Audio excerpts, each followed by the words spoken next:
여러분 안녕하십니까? 오박사의 공연예술 이야기 107회입니다. 이번 회에는 공연예술인 이진순 선생이 보았던 이상에 대한 이야기를 읽어드리도록 하겠습니다.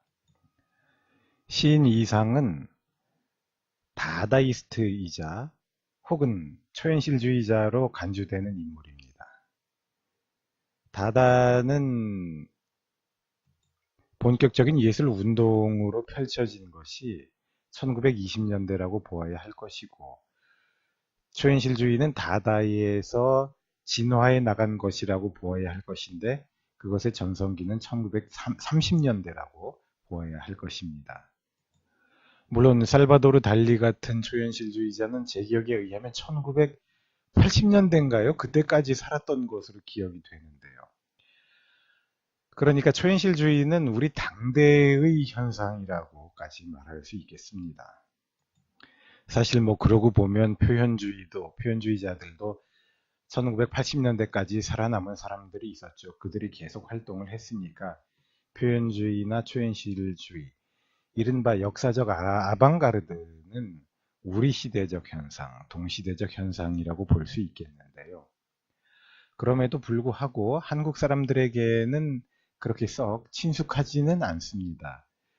아무래도 한국 사람들이 현실적이고 또 그러면서도 비합리적인 모습을 갖고 있는 것이 오히려 합리에 대한 반동적 모습을 보이는 표현주의나 초현실주의에 가까이 다가가지 못하는 요인으로 작용하고 있는 게 아닌가 하는 생각이 저는 들 때가 있습니다.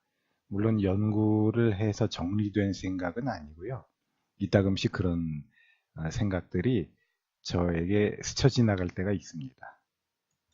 자, 그러면 이진순의 글 동경 시절의 이상 읽어드리도록 하겠습니다.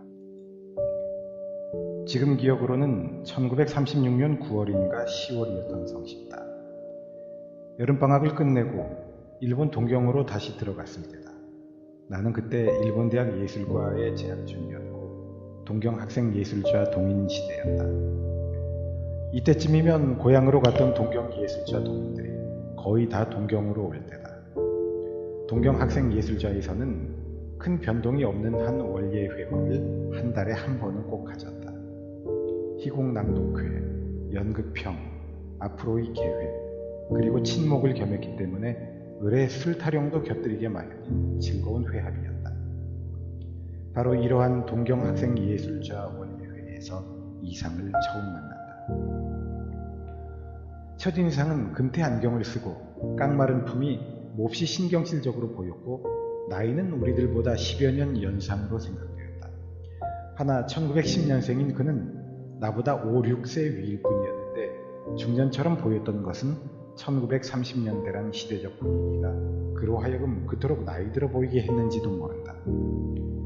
그보다도 그때 이미 문단에서 새로운 형식의 시를 써서 문제를 일으켰고 1929년부터 구총독부 내무국 건설과 기수로 근무하며 시를 발표하는 한편 회화에도 손을 대고 단편 소설도 쓰고 다방, 제비, 카페 스루, 다방, 무기 등을 경영도 하다가 실패하여 지방으로 유랑도 해보고 여자 편력도 하고 각혈로 투병도 하는 인생 경력이 30도 채 안 된 그를 중년처럼 보이게 했는지도 모른다. 1934년인가 그의 시 오감도가 신문에 발표되었을 때 박남수, 시인 나와 중학동창가 고개를 갸우뚱했다.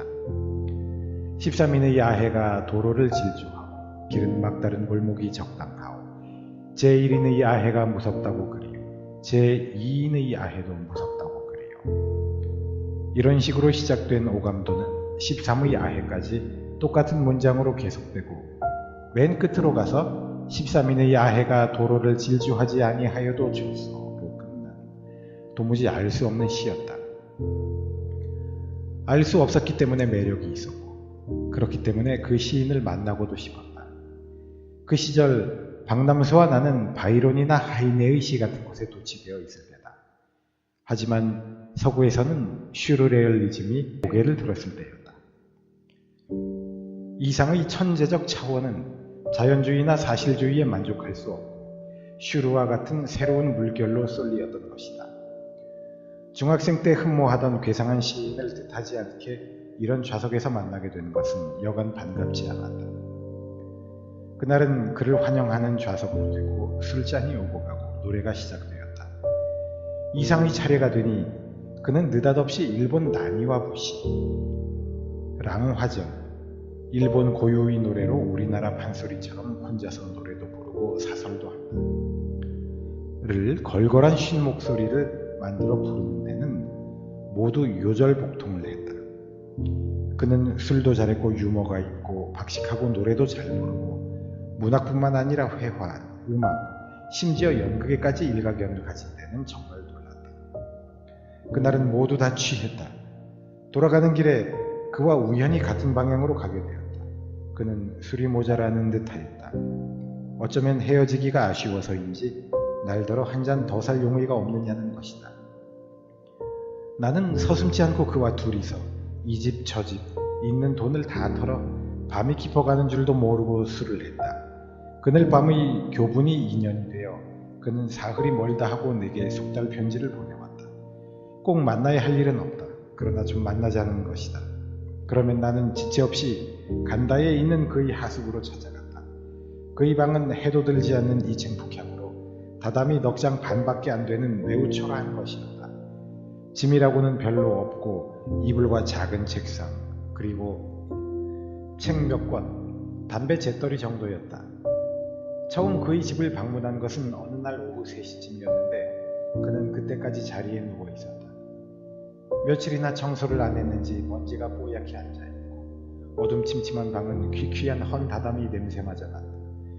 늘 이렇게 늦게 일어나느냐 했더니 그는 오후 4시쯤 되어야 일어나게 된다며 그제서야 부스스 일어나는 것이다. 하숙집 일본 마나님도 그가 그리 달갑지 않은데 대하는 품이 시원치 못했다. 그는 그때 폐병 3기를 앓고 있던 때였다. 아마 각혈도 하고 있었는지 모른다. 그 즈음 그의 문제작이던 단편소설 날개가 발표된 해이기도 하다. 바로 그 날개가 게재된 잡지가 먼지가 뽀얗게 낀 책상 위에 놓여 있었다. 그가 세수를 하려는지 아래층으로 내려간 사이에 날개를 뒤적거려 읽었다. 조금 후에 그는 2층으로 올라왔는데 세수한 것 같지가 않아 아래층에 내려가 뭘 했느냐 했더니 변소에 갔다 온다고 했다. 방금 본 날개의 속의 구절이 생각났다. 아내는 하루 2번 세수를 한다. 나는 하루에 1번도 세수를 하지 않는다.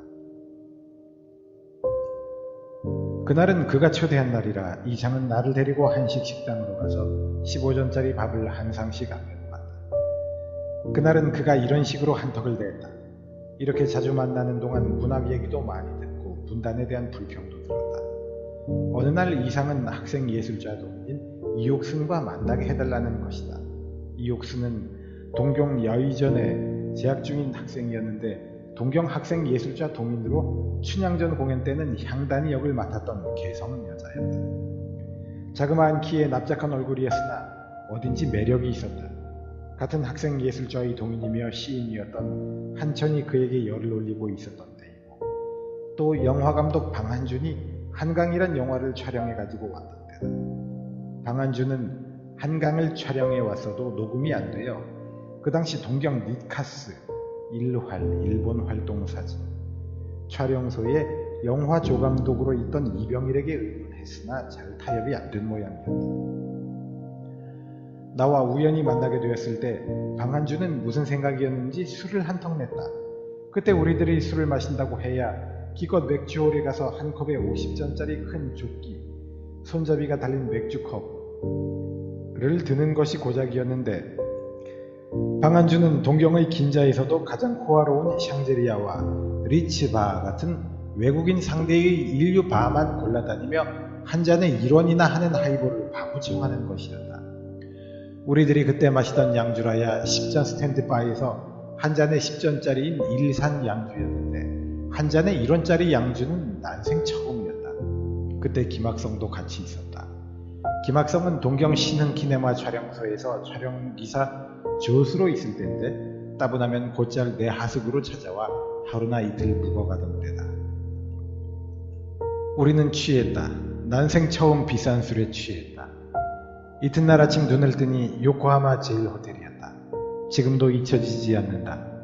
그날은 비가 부슬부슬 내려 요코하마의 항구는 비에 젖어 있었고 거뭇거뭇한 외국 상선들이 떠 있었고 외국 선원들이 전날 밤 마신 술이 아직 깨지 않았는지 두세 명 어깨동무로 비틀거리며 지나가는 것이 흡사 식민지 같은 풍경이었다. 요코하마는 동경에서 불과 얼마 안 되었지만 갈 기회가 없어 차일피일 미루어 오다가 방한준 덕에 구경을 했다. 방한준은 다시 우리를 끌고 동화상사, 서구 영화만 취급하는 영화 배급 회사로 와서 한강의 러쉬, 촬영 직후에 만든 편집용 프린트를 보여주었다. 그 당시는 한국에서 어찌어찌하여 영화는 찍었어도 녹음을 하려면 을에 일본에 가서 넣어야 했고 그러려면 1인 기술자들이 신세를 져야 했다.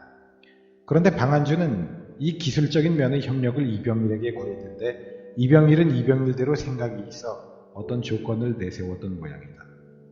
이렇게 되니 방한준으로서는 손해를 보게 되므로 이병일의 도움을 얻으려던 애초의 생각을 버리고 독자적으로 영화를 완성해 보려고 모색하던 차에 나와 김학삼을 만나게 되어 우리들에게 협력을 얻으려는 속셈이었던 것이다. 그래서 술도 냈던 것이다. 결국은 이런 사정을 학생 예술좌에서 받아들여 이해랑, 김동원을 비롯하여 여러 동인들이 녹음을 넣기로 했는데 이옥순도 이때 녹음팀에 끼어서 녹음을 했던 것이다. 그 후 들리는 소문에는 이옥순과 방한준이 보통 사이가 아니란 소문이 나돌기 시작했고 둘이 온천으로 갔다는 등 잡음이 들리더니 결국 그들은 귀국하여 결혼했다. 이상이 이옥순과 만나고 싶어하는 심정은 날개 첫 줄에 쓰여 있듯이 박제가 되어버린 천재를 아시오. 나는 유쾌하오. 이런 때 연애까지가 유쾌하오. 폐병 3기의 박제 인생 같은 그 육체와 정신은 어쩌면 연애 아닌 연애를, 유쾌하지 않은 유쾌를 맛보려 했음인지 그의 내심은 알 바 없다. 하나 웬일인지 이옥순과 만나게 해달라고 집요하게 졸라대는 바람에 내키지 않은 일이었으나 속달 편지를 냈더니 이옥순은 약속한 날 우리가 기다리는 다방으로 찾아왔다. 이옥순은 한천이와도 좋아하는 사이고 방한준과도 연문을 피우고 다니던 때인데 이상이가 만나지 않은 것도 사양치 않고 온 데는 나를 또 한 번 놀라게 했다. 이옥순을 만난 이상은 몹시 즐거워 보였다. 그는 그날 무척 말을 많이 한 듯 보였다. 때때로 그의 화술은 그의 작품같이 알 수 없는 소리를 할 때가 있었다. 그럴 때 우리는 그 뜻을 안다고 해야 좋을지 모른다고 해야 좋을지 어리둥절한 때도 있었다. 이상은 그 후 이옥순과 다시 만났는지 어쨌는지 거기에 대하여서는 서로 다시 얘기하지 않았다. 날이 갈수록 이상의 건강은 나빠갔다. 그러면서도 만나면 술을 먹자고 했다. 박절히 대할 수도 없고 해서 또 술을 마시곤 했다. 그런데 어느 날 같이 술을 하다 이상은 몹시 기침을 했다. 그날은 간단히 끝내버렸지만 이때 그의 병도 아주 악화되었던 성십니다. 어찌 보면 그때 수입 없고 병든 이상에게 나라는 존재는 건강하고 대포를 살 수 있는 스폰서였는지 모른다. 하여간 나는 그를 통하여 난해한 시와 자의식의 과잉 같은 것을 피부로 느끼는 것 같았으며 고도로 세련된 지식이 이해를 받지 못하는 시대에 대화가 통하지 않고 하여 고독과 분노 같은 것이 이상의 육체와 정신을 병들게 하고 있는 성씨였다. 그 후 우리는 만나는 기회가 뜸해졌다. 웬일로 이상을 만나지 않게 되었는지 지금 생각해 보아도 확실치가 않다. 1937년 어느 날 학생예술좌에서 이상이 위독하다는 속달을 받고 그가 입원해 있는 동대 부속병원으로 달려가 보았더니 도저히 소생할 것 같지가 않았다. 점차 더 위독해지자 고국에 전보를 쳤다. 이상이 일본 가기 전까지 동서하던 여인이 달려왔다. 젊고 퍽 건강해 보이는 여인이었다. 이상의 운명 며칠 전에 온 그 여인을 이상은 몹시 반가워했고 극도로 병세가 악화되어 죽는 날짜만 기다려야 할 때인데도 그는 그녀를 끌어안고 어찌할 바를 모르며 좋아했다. 그리고 그 여인과 우리들이 무슨 대화라도 하면 그는 몹시 못마땅해했다.